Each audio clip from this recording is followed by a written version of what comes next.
Good day and welcome back to another DBZ Dokkan Battle video. In this video we're going to be taking a look at the Dazzling Life Force Bardock at 55% in the Hidden Potential system after his EZA. So I've been fortunate enough to grab Bardock basically off of the last kind of worldwide celebration legendary summon, and he is a unit I wanted to try for a long time. I remember his EZA being pretty good when it came out, and yeah, I want to see if he really elevates the low class warriors team.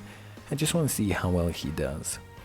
Now in terms of his EZA, obviously came out quite a while ago, one of the first LRs to EZA, and he looks pretty good. Greatly raises attack for 1 turn on his 12 key, raises defense for 1 turn on his 18 key, and seals the enemy super attack. I think for me would have been better if he greatly raised on both, just considering the meta now, but I think back then it was fine. He has attack and defense of 100%, an additional attack of 20% at the start of each turn, and additional attack of 40% when performing an ultra super attack, so a couple multipliers kicking in there. Key plus 6 when facing only one enemy, key plus 4, plus an additional defense of 70% when facing 2 or more enemies, and then an additional key plus 3 and attack of 100% once only, and performs a critical hit when there's an enemy whose name includes Frieza soldier excluded. He has same warrior race, same lineage, Team Bardock, same pride, prepared for battle, sharing the limit, and legendary power as his link skills, and he's on all out struggle, bond the parent and child, connected hope and trusted will, Goku's family, low class warriors, pure saiyan, space traveling warriors, storied figures, and Team Bardock. He functions pretty well on most categories. He's not necessarily a restricted unit. He's not tied to being on low class warriors. He's not tied to being on Team Bardock. And I think this is good. He does obviously have a very significant power boost against Frieza, and I think that's something to mention. But I don't think he has to be facing a Frieza. I mean, remember, it's only once, only the attack boost. I don't think he has to be facing Frieza to be good. I do think, however, you want to build him not bearing the Frieza design in mind. If you're planning on using this guy in multiple different situations, you're planning on using him in multiple different fights, you're going to want to build him with a bit of crit and a bit of additional. He's just one of those guys. The additionals are nice because they really elevate his defense a lot, but outside of Frieza you don't have guaranteed crits. So I would suggest you give him at least some crit, although obviously using him against Frieza units is ideal.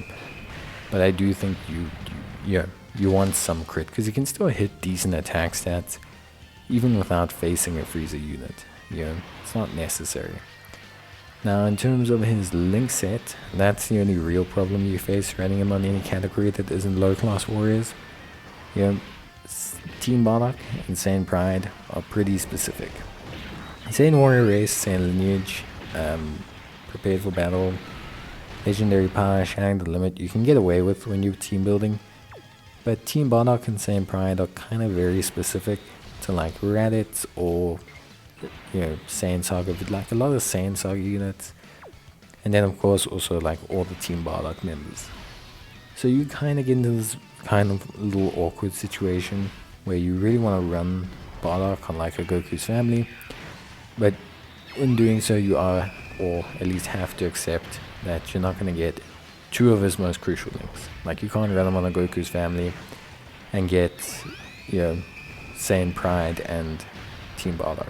Like it's not really going to happen. I think maybe there's, unless you run them alongside like a giant ape Bardock or something, you're not really going to get that. It's not to say you can't run them on Goku's family, you just have to keep that in mind. When you are trying to build the team, run the unit, etc.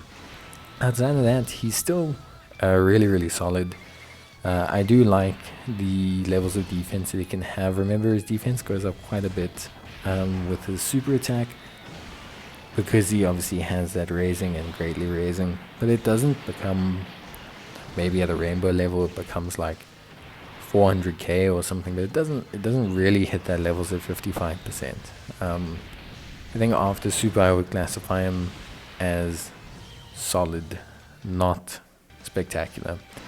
Like Bardock can still take damage from normals after super, He's not the kind of guy that's just going to auto tank things after super. He doesn't reach like, you know, physical Trunks or future Gohan levels of defense after super. He relies on, you know, mainly facing 2 or more enemies. He relies on getting additionals to kind of boost that defense. But considering, you know, how he was designed and all that, his standard turn defense is pretty impressive.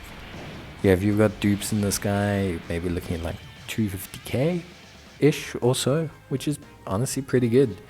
It's actually quite impressive. So I think there is scope there for improvement. Remember, this is a 55% variant of the unit. But yeah, overall I think he's pretty good.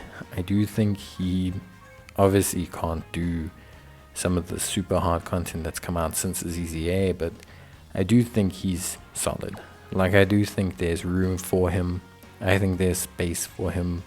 He can still do a lot of SBRs, ESBRs, you know, fighting Legend Goku, fighting Legend Vegeta, even maybe some earlier or lower level red zone stages he can still do. So it's not that he is a unusable unit by any stretch of the imagination.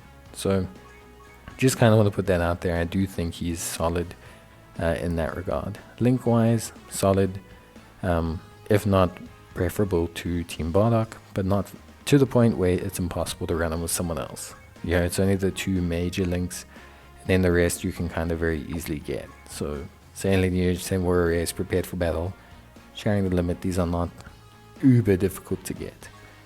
But yeah, that's basically, I think, pretty much going to be it for me. There's not too much else really to cover. I think he's still good, just not excellent anymore. But I do think he's a lot of fun, and I think he does bring enough to the table. So I did have a good time using him, and if you have him, give him a try. Could be a lot of fun. He definitely is a good unit for the low-class Warriors team. But yeah, that's basically going to be it for me. Hope you guys enjoyed the video, and I'll see you next time. Till then, take care, stay safe, and bye.